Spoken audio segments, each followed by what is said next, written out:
안녕하세요. 미국 주식으로 온 대학이 미주은입니다. 어젯밤에는 계속해서 떨어지는 주가를 감시하시느라 아니면 그동안 모아오신 현금으로 줍줍 하시느라 늦은 시간까지 잠 못 이루신 분들이 많이 계시리라고 생각합니다. 그래서 오늘은 조금 피곤하시겠지만 그래도 즐거운 마음으로 오늘 하루 보내시길 바랍니다. 어제 미국 증시의 지수 변동 상황을 잠시 살펴보면요. S&P 500, 다우지수, 나스닥 가릴 거 없이 각각 3.5%, 3.4%, 나스닥은 무려 3.7% 정도의 급락, 아니 폭락을 보여준 그런 날이었습니다. 그래서 미국 주식에 투자하시는 분들께서는 약간의 두려움이나 걱정의 마음을 가지고 계신 분들도 많이 계시리라고 생각됩니다. 과연 저가 매수 찬스가 맞는지 아니면 이대로 계속해서 20%, 30% 이상 떨어져 버리는 것은 아닌지, 그중에는 제2의 닷컴 버블이라고 말하는 사람들도 많이 있던데 불안한 마음이 엄습하기도 합니다. 소위 말하는 시장의 전문가들 의견을 살펴봐도요, 사실 서로 상반된 의견이 그들 나름대로의 논리를 가지고 팽팽히 맞서고 있는 것을 우리가 볼 수가 있습니다. 그런데요, 만약에 테크 성장주의 최근 모습이 제2의 닷컴 버블이 맞다면요, 이건 보통 문제는 사실 아닙니다. 닷컴 버블이 얼마나 엄청난 데미지를 투자자들에게 입혀왔는지 잘 모르시는 분들은요, 이 그래프를 보시면 조금 실감이 나실 수도 있습니다. 마이크로소프트는요, 2000년 주가가 폭락한 이후에 같은 주가로 회복하는데 무려 15년이라는 세월이 걸렸습니다. 그리고 닷컴 버블의 최대의 피해주였던 인텔 그리고 시스코의 경우를 살펴보면요, 2000년 당시에 주가가 급격한 하락을 보인 이후에 20년이 지난 오늘날에도 사실 그 당시 2000년의 주가를 회복하지 못하고 있습니다. 따라서 지금 우리가 투자를 하고 있는 투자자 입장에서 닷컴 버블이 어떤 상황이 있었는지, 그 당시 상황과 지금 현재 테크 성장주의 상황을 비교 분석해서요, 우리가 맞이할 미래는 어떠한 전망과 대비가 필요한지 함께 공부해보는 그런 시간을 가지도록 하겠습니다. 10월 29일 목요일 방송은요, 제2의 닷컴 버블, 테크 버블의 붕괴는 과연 찾아오는가, 이 주제를 가지고 준비했습니다. 미주는 오늘의 이야기는요, 첫 번째로 테크 버블이 닷컴 버블보다 심각한 14가지 이유, 굉장히 비관적인 시각을 가진 그런 전문가들의 의견을 취합해 봤고요. 두 번째로 테크 주식의 성장은 버블이 아니다라고 주장하는 긍정적인 입장을 가진 그런 전문가들의 의견 10가지를 정리해 봤습니다. 세 번째로요, 2008년에 우리가 금융 위기가 있었잖아요. 그때 상황과 지금 경제 상황을 한번 비교해 보도록 하겠습니다. 마지막은 역시 Catch Me If You Want로 오늘의 방송을 마무리합니다. 그럼 바로 시작합니다.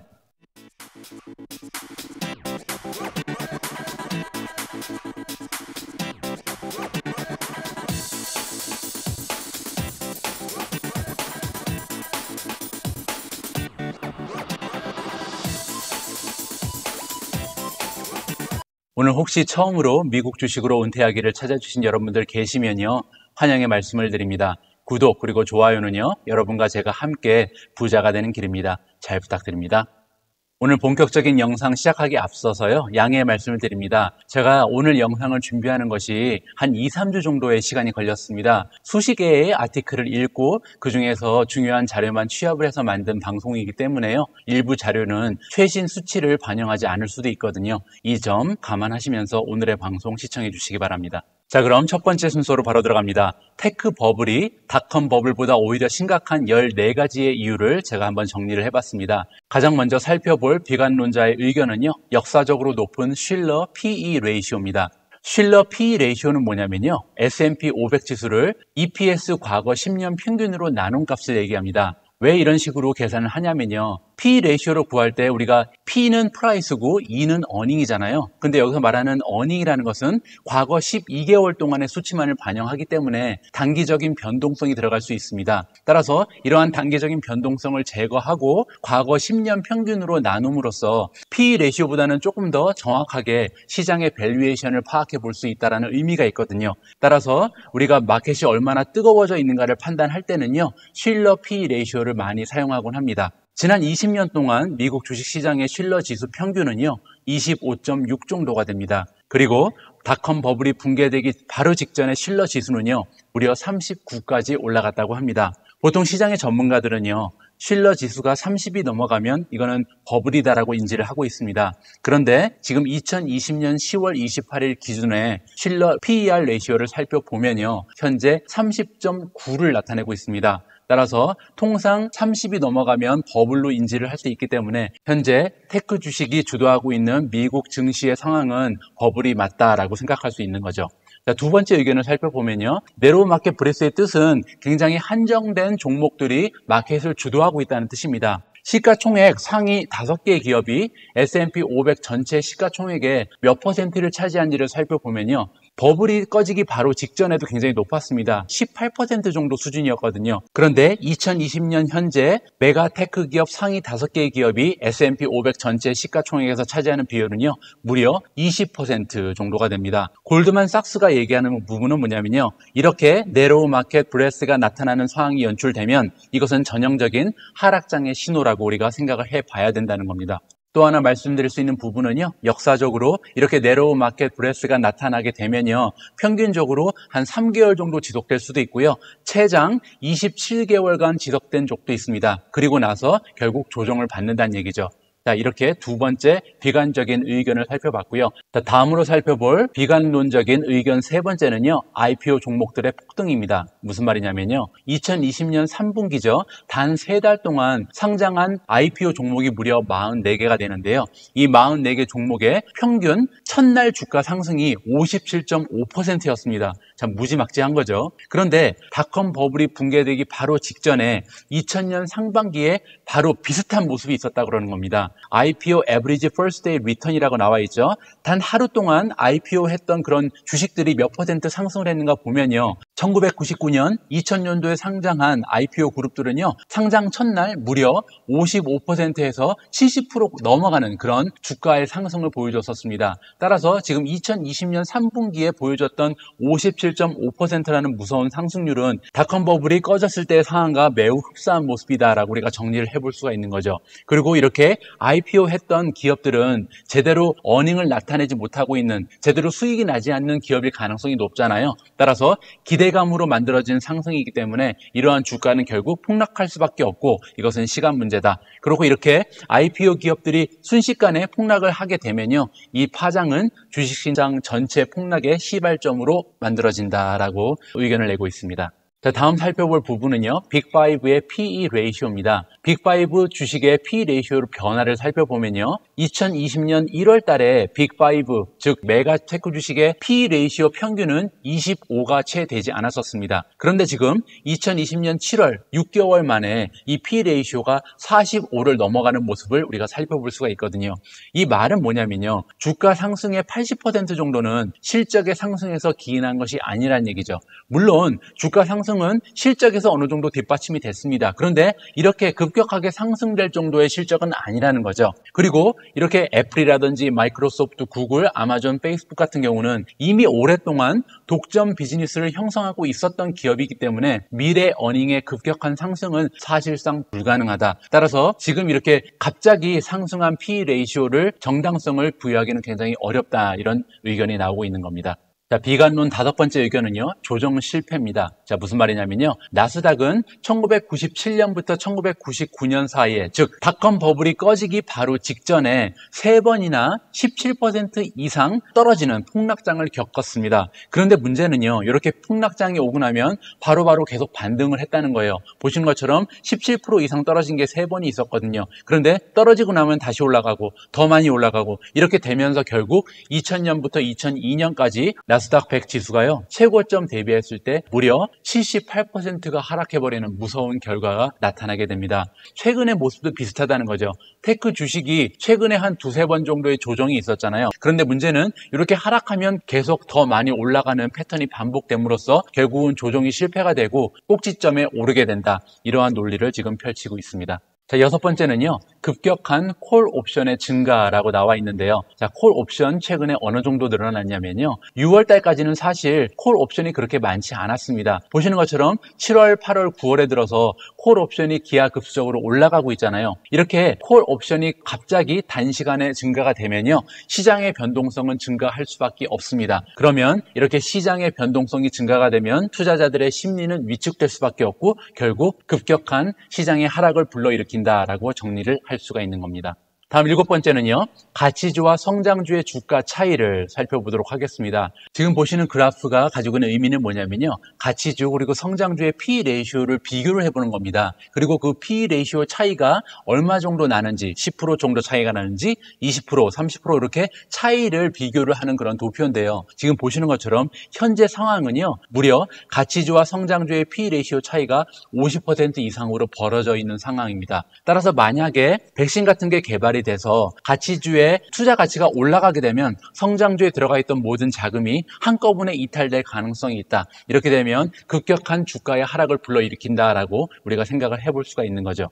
자, 여덟 번째는요, 정당화될 수 없는 주가의 상승폭입니다. 자, 무슨 말이냐면요, 최근 나스닥의 많은 종목들은요, 넷 인컴 성장에서 굉장히 눈부신 향상을 보여주고 있습니다. 여기 보시면 빨간색으로 표시된 부분이 나스닥 기업들의 넷 인컴 성장이거든요. 굉장히 엄청나게 좋은 모습을 보여주고 있죠. 그런데 문제는 뭐냐면 파란색 표는요, 주가의 상승폭입니다. 따라서 넷 인컴이 성장하는 그런 속도보다 훨씬 더 많은 폭으로 주가가 상승을 하고 있다는 것을 우리가 한눈에 볼 수가 있잖아요. 따라서 굉장히 좋은 실적에도 불구하고 이 정도 올라가는 주가는 결코 정당성이 부여될 수 없다. 이 점이 포인트가 될 것 같습니다. 자, 첫 번째는요, GDP 대비 나스닥 시가총액 비율입니다. 이 부분은 우리가 흔히 버펫 지수라고 얘기하는 거랑 비슷한 개념인데요. GDP는 우리가 실물 경제가 어떤지 판단할 때 굉장히 유용한 정보가 되거든요. 그런데 나스닥의 시가총액과 GDP를 대비했을 때 나타나는 비율이요, 2000년 닷컴 버블 수준을 훨씬 더 넘어간 수준입니다. 무슨 말이냐면 닷컴 버블 때는요, GDP의 40% 정도 수준을 지금 시가총액이 유지하고 있었어요. 그런데 지금 2020년의 상황은 뭐냐면요, 전체 GDP의 한 65% 정도 수준으로 시가총액이 올라가 있는 거예요. 따라서 조정을 받을 수밖에 없는 상황이다라고 우리가 생각을 해볼 수 있는 거죠. 자, 열 번째로 넘어갑니다. Price to Book Ratio. 여러분들 잘 아시는 것처럼 프라이스는 기업의 시가총액을 얘기하는 거고요. 북이라는 것은 기업의 장부적 가치를 얘기하는 겁니다. 따라서 기업의 가격과 기업의 가치를 비교해 보는 거죠. 기업의 가치에 비해서 기업의 시가총액 가격이 얼마나 올라가 있는지, 뻥튀기가 되어 있는지를 우리가 살펴보는 건데요. 현재 나스닥의 프라이스 투 북 레이쇼는요, 닷컴 버블 이후에 최고 수준으로 올라가 있다고 합니다. 닷컴 버블이 일어났을 때는요, PB 레이쇼가 무려 15 정도가 됐었거든요. 무서운 수준이었죠. 기업의 가치보다 기업의 가격이 15배 정도 뻥튀기가 되어 있다는 거죠.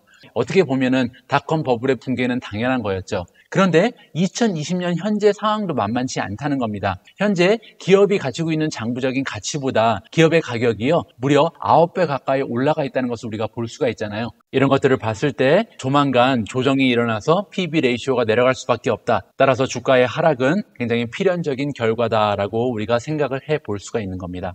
자, 다음은 11번째 S&P 500 대비 나스닥 100 지수입니다. S&P 500은 미국 전체 시장을 대표하는 지수잖아요. 이 미국 전체 시장과 나스닥 테크주의 100 지수를 살펴보면 테크 지수가 얼마나 많이 올라가 있는지를 비교를 해볼 수 있는 거잖아요. 지난 2000년 닷컴 버블이 형성됐을 때 나스닥 100 지수와 S&P 500 지수를 비교한 수치를 보면요, 무려 나스닥 지수가 3.25배 이상 올라가 있는 것을 우리가 확인을 할 수가 있습니다. 그런데 문제는요, 2020년 현재 S&P 500 지수와 나스닥 100 지수의 비교 지수는요, 무려 3.5배 가까이 올라가 있습니다. 즉 20년 전에 닷컴 버블이 형성돼 있을 때보다 2020년 현재 나스닥 100 지수의 버블이 오히려 더 크게 형성돼 있다라고 우리가 생각을 해볼 수가 있죠.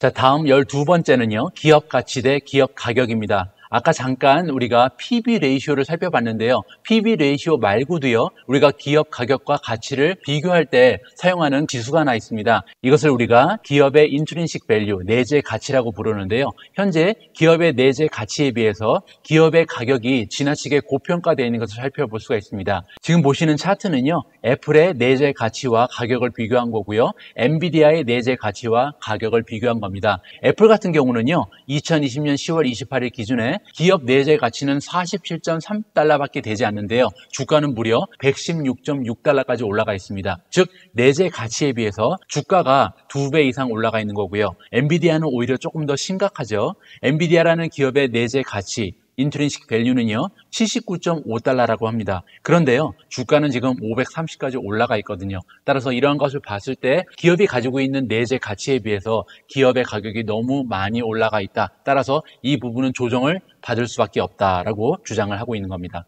자, 비관론자들이 가지고 있는 의견 13번째는요, 애플과 다우 지수의 역사입니다. 역사적으로 봤을 때요, 다우 지수 대비 애플 주가가 어느 정도 상승을 보였는지를 표로 나타낸 건데요. 보시는 것처럼 애플 주가는요, 계속해서 다우 지수에 비해서 많이 올라간 그런 경향을 보여왔습니다. 그런데 문제는 이렇게까지 다우 지수의 상승폭보다 애플의 주가가 많이 상승한 모습을 보였을 때는요, 항상 조정을 받아왔다는 거예요. 그래서 지금 이 비관론자들이 얘기하는 건 뭐냐면요, 현재 애플의 주가의 상승률은 다우 지수의 상승보다 150% 이상 올라가 있는 상태이기 때문에 이 부분 역시 과거의 역사를 봤을 때 조정을 받을 수밖에 없다. 이 부분 역시 참고를 하시고요. 자, 우리가 함께 살펴볼 비관론자들의 의견 마지막이죠. 14번째는요. 빅스 인덱스입니다. 빅스 인덱스는 여러분들 잘 아시는 것처럼 공포지수라고 부르기도 하는데요. 2020년 현재 빅스 인덱스는요. 무려 36.28까지 올라가 있는 그런 모습을 보입니다. 그런데요. 2000년 닷컴 버블이 있었을 당시에 공포지수는 오히려 현재보다 떨어져 있는 것을 우리가 볼 수 있어요. 전문가들에 따르면 주가가 상승한 상태에서 빅스 지수가 올라가게 되면요, 보통 폭락이 뒤따르게 된다. 따라서 현재 상황은 과거 20년 전에 닷컴 버블이 형성됐을 때보다 오히려 빅스 지수는 올라가 있고 거기에 굉장히 급격한 주가의 상승이 뒷받침이 됐기 때문에 폭락장은 피할 수가 없다라고 주장을 하고 있습니다. 자, 지금까지 우리가 비관론적인 의견을 가진 전문가들의 말을 한번 들어봤는데요. 여기까지 들어보시고 굉장히 우울해지셨잖아요. 자, 그러면 지금부터 긍정적인 의견을 함께 살펴보도록 하겠습니다. 테크 주식의 성장은 버블이 아니다라고 주장하는 전문가들의 10가지 근거를 제가 정리를 해봤습니다. 가장 먼저 보실 부분은요, 성장주 주가의 정당성이라고 제목을 적어봤는데요. 현재 금리, 인트레스트 레이트는요, 굉장히 낮은 수준이잖아요. 거의 제로 금리 시대라고 말해도 과언이 아닌데요. 이렇게 금리가 낮을 때는요, 주식의 미래 어닝의 가치에 대한 밸류에이션은 상승할 수밖에 없다고 합니다. 왜냐하면 주식의 투자 가치가 올라가기 때문이잖아요. 거기에 가치주가 아닌 성장주의 주가는 현재 어닝보다는 미래 어닝을 기준으로 형성되기 때문에 오히려 밸류에이션이 훨씬 더 많이 올라갈 수가 있다는 거예요. 따라서 연준이 지금 채택하고 있는 낮은 금리 정책은요, 2023년까지 지속될 것으로 우리가 예상을 할 수가 있고요. 그러므로 성장주의 높은 주가는 정당성이 부여될 수 있다. 이렇게 우리가 정리를 해볼 수 있는 겁니다. 자, 그러면 긍정론자들의 의견 두 번째 살펴보도록 하겠습니다. 시장의 잉여 자금 수준이라고 제목이 나와 있는데요. 시장의 잉여 자금, 즉 액세스 리퀴디티라고 부르는데요. 이 시장의 잉여 자금 그리고 S&P 500의 주가 변동을 그래프로 나타낸 그런 차트인데요. 지금 보시는 것처럼 시장의 잉여 자금이 올라가면요, S&P 500의 주가도 함께 올라간 것을 우리가 볼 수가 있습니다. 거의 차트가 같이 가고 있잖아요. 그런데 여기서 굉장히 재미있고 중요한 부분이 뭐냐면요, 2020년 현재 잉여 자금의 수준은 S&P 500 주가 변동과 떨어져 있다는 겁니다. 지금 S&P 500의 주가는요, 이 수준에 머물고 있는데요. 위에 보시면 잉여 자금의 수준은 상상을 초월할 정도로 올라가 있는 것을 살펴보실 수가 있어요. 따라서 우리가 과거의 데이터 그래프를 비교해 봤을 때 이 주가가 잉여 자금 수준에 맞추려면 아직 한참 더 올라가야 되는 것을 우리가 볼 수가 있는 거잖아요. 따라서 미국의 연준이 앞으로도 계속해서 잉여 자금 수준을 유지만 해준다면 주가가 잉여 자금을 따라서 올라갈 수밖에 없는 상황이다. 이 부분 우리가 이해를 해볼 수가 있는 겁니다.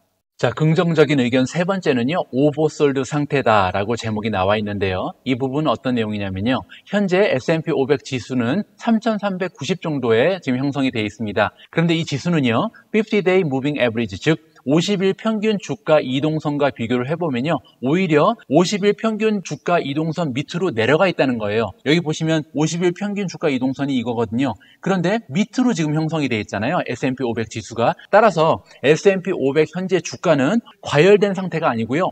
오버솔드에 가깝다. 약간 식어있는 상태다라고 의견을 낼 수가 있는 거죠.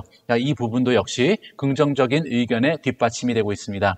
자, 테크 주식의 성장은 결코 버블이 아니다. 네 번째 의견을 살펴보도록 하겠습니다. Relative Strength Index라고 나와 있는데요. 앞에서 우리는 S&P 500 지수가 지금 오버솔드 상태다. 즉 과열이 되지 않은 상태라고 살펴볼 수가 있었잖아요. 주요 주식 종목을 봐도 마찬가지입니다. 지금 보시는 것처럼 Relative Strength Index라는 것은 종목들이 얼마나 많이 오버솔드 됐느냐 아니면 지금 많이 오버보트 됐느냐를 살펴보는 거거든요. 오버솔드라는 것은 주가가 지금 하락해 있는 상태다라고 볼 수가 있는 거고요. 오버보트라는 것은 주가가 굉장히 과열 상태를 보이고 있다고 볼 수 있는 겁니다. 보시면 최근 1년 동안 주가 성장이 가장 좋았던 종목들을 모아놓은 그런 차트인데요. 이러한 종목들만 모아놔서 50일 무빙 에버리지랑 비교를 해보면요. 대부분의 종목들이 오버솔드에 가 있다는 거예요. 따라서 지금 주가가 식어있는 상태다. 결론적으로 얘기해보면 나스닥을 대표하는 대부분의 종목들이 과열 상태를 보인다기보다는 지금 현재 오버솔드의 상태에 들어가 있다. 이 부분 역시 긍정적인 의견을 뒷받침해주고 있습니다. 자, 테크 주식이 앞으로도 계속 올라갈 수밖에 없는 다섯 번째 근거는요. 많이 올라갔다고 떨어지지는 않았다라는 소제목을 가지고 설명을 드리겠습니다. 이 부분은 제가 예전에 한번 소개를 드린 적이 있는 그런 내용인데요. 지금 보시는 차트에서 나타나는 내용은 뭐냐면요. 40%라는 급격한 상승이 있은 이후에 향후 주가가 어떻게 움직였는지를 평균을 내보면요. 1개월 동안은 약간 주춤하는 모습 보였고요. 0.87% 떨어졌죠. 하지만 40%라는 급격한 상승 이후에 3개월 동안은요 플러스로 전향하는 것을 우리가 볼 수가 있습니다. 그리고 6개월 이후에 주가 변동을 살펴보면요 무려 10%가 넘는 상승을 다시 한번 보여주는 것을 우리가 확인할 수가 있고요. 1년 동안의 주가 변동 역시 플러스 11.34%다. 따라서 주가가 엄청나게 단기간 동안 많이 올라갔다고 해서 그 이후에는 떨어질 수밖에 없다라는 논리는 성립되지 않는다는 것이죠.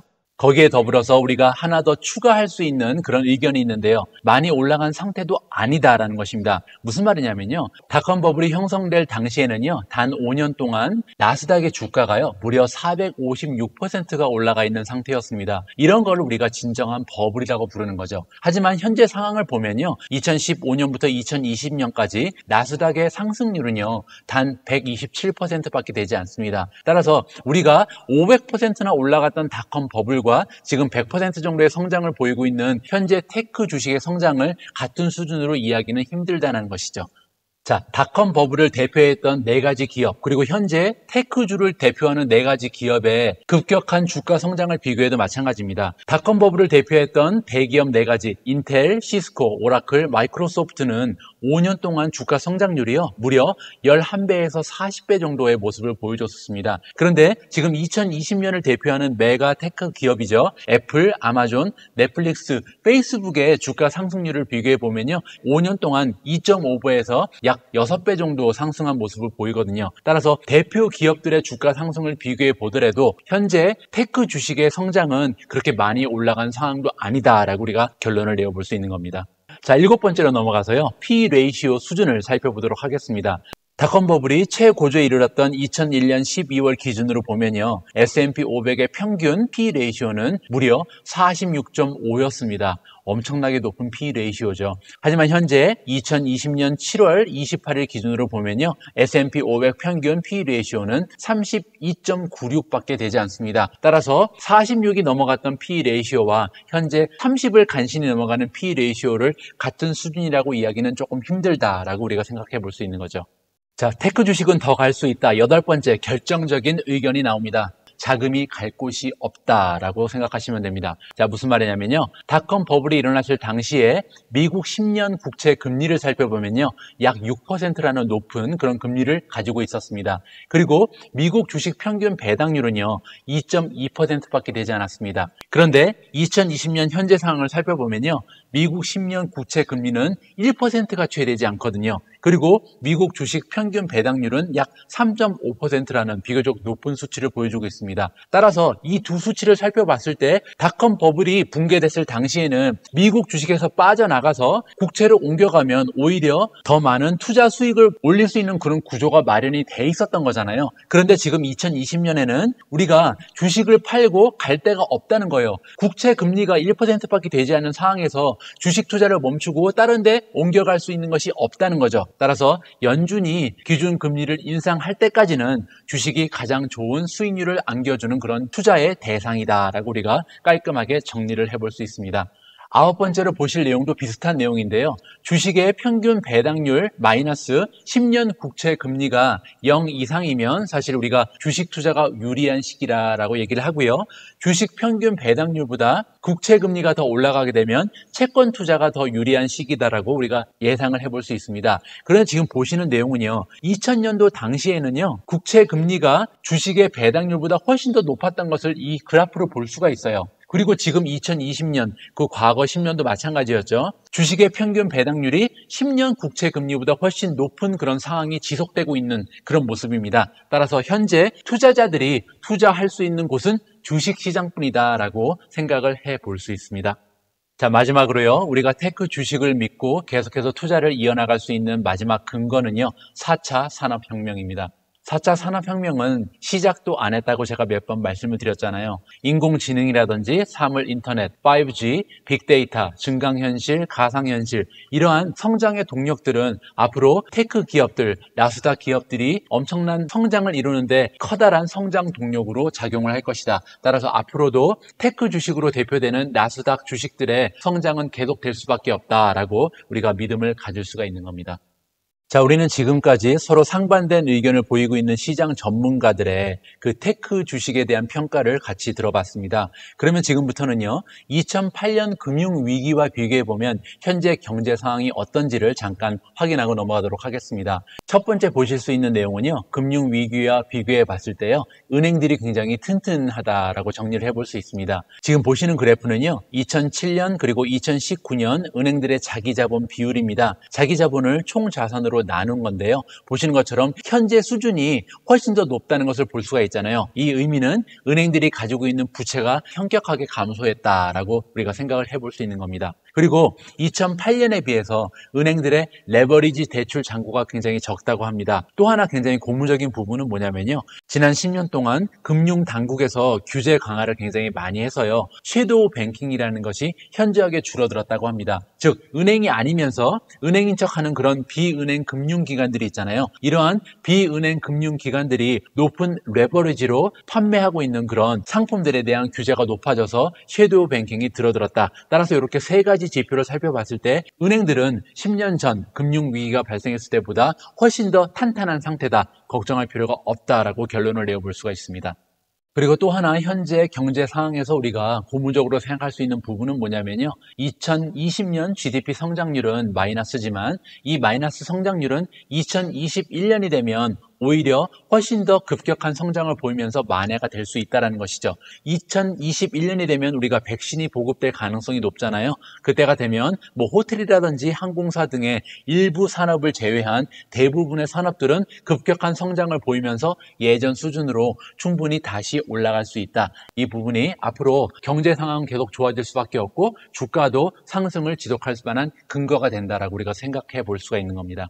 자, 마지막으로 금융위기와 비교해 봤을 때 굉장히 다른 점이 하나가 더 있는데요. 많은 경제 전문가들이 말하는 부분이 뭐냐면요. 2008년의 금융위기는 사실 미국의 페드가 막을 수 있었는데 일부러 초래를 했다라고 생각을 합니다. 그 이유가 뭐였냐면요. 그 당시에 굉장히 금융권에서 도덕적 해이가 많이 발생을 하고 있었다고 해요. 따라서 굉장히 많은 부채가 늘어나고 있었고 이러한 추세를 계속 놔뒀다가는 나중에 더 큰 결과를 초래할 수 있다는 판단 하에서 페드가 리만 브라더즈라든지 굉장히 도의적으로 해이되어 있는 그런 기업들을 일부러 도산을 시켰다라고 생각하는 견해가 많이 있거든요. 하지만 지금 판다믹은 누구의 잘못도 아니잖아요. 도덕적 해이 문제가 전무한 상황이다. 따라서 은행이라든지 제2금융에 의해서 저질러야 된 위기 위기가 아니기 때문에 미국 페드 입장에서는요, 그들의 능력이 닿는 한 최선을 다해서 경제를 되살릴 수 있는 어떠한 근거가 마련되어 있는 상황이라고 볼 수가 있는 겁니다. 자, 오늘 조금 긴 내용의 영상이었는데요. 오늘의 방송은 Catch Me If You Want로 마무리하도록 하겠습니다. 먼저 제가 생각하는 진정한 폭락장의 신호탄을 세 가지로 정리를 해봤는데요. 만약에 지금 유럽의 상황처럼 미국의 바이러스 상황이 안 좋아져서 2차 록다운이 일어나게 된다면 분명히 폭락장의 신호탄으로 우리가 해석을 해볼 수 있고요. 두 번째로 미국의 대선이 얼마 남지 않았는데요. 만약에 만에 하나 바이든이 당선이 되면 미국 정부의 법인 소득세가 인상될 가능성이 있잖아요. 만약에 이러한 내용이 구체적으로 확정이 된다면 폭락장이 단기적으로 올 수 있다라고 생각을 합니다. 자, 세 번째로요. 만약에 2023년까지 미국 연준이 금리 인상을 하지 않겠다고 약속을 했었는데 그 약속을 어기고 조만간 금리 인상이 일어나게 된다면 이 역시 폭락장이 올 수 있는 우리가 신호로 해석을 해야 된다. 이렇게 세 가지는요. 모니터링을 해야 되는 그런 폭락장의 신호탄이다라고 개인적으로 생각을 하고 있습니다. 제가 여러분들께 누차 말씀을 드렸지만요. 주식시장의 변동성은 투자의 한 부분이라고 우리가 이해를 해야 될 것 같습니다. 지난 미국 주식시장의 역사를 살펴보면요. 20% 이상 급락하는 폭락장은 매 7년에 한 번 정도는 찾아왔습니다. 그리고 10% 이상 정도 주가가 떨어지는 조정장은요. 16개월에 한 번 정도는 우리가 겪었다고 생각을 하면 됩니다. 그리고 5% 이상 정도 떨어지는 굉장히 작은 조정장이죠. 이러한 작은 조정은요. 1년에 한 3번 정도는 늘 있어 왔다. 따라서 어제처럼 3.7% 정도 나스닥이 떨어진 것은 아무것도 아니다. 우리는 앞으로 10년, 15년 동안 투자를 하면서요. 무수한 시장의 변동성을 겪어야 될 수밖에 없는 입장입니다. 이 점은 우리가 항상 생각을 하면서 미국 주식 투자를 이어나가야 할 것 같습니다. 오늘 영상은요, 제가 제 자신에게 주는 그런 메시지를 공유하면서 정리하겠습니다. 첫 번째로, 이번 달 10% 상승은 중요한 것이 아니다. 10년 후 10배 상승할 기업 하나를 찾아내는 데 집중하자. 세 번째, 주가 차트를 보고 투기하지 말자. 마지막은요, 항상 기업의 미래를 보고 투자하자라고 정리가 됩니다. 제가 오늘 준비한 내용은 여기까지입니다. 저는 개인적으로 오늘 방송을 준비하면서 상당히 많은 자료들을 살펴봤고요. 그 많은 자료와 정보들을 하나의 영상으로 담아내면서 어느 정도는 지금 현재 미국 시장에 대한 상황 판단이 조금은 정리가 되기 시작하는 것 같습니다.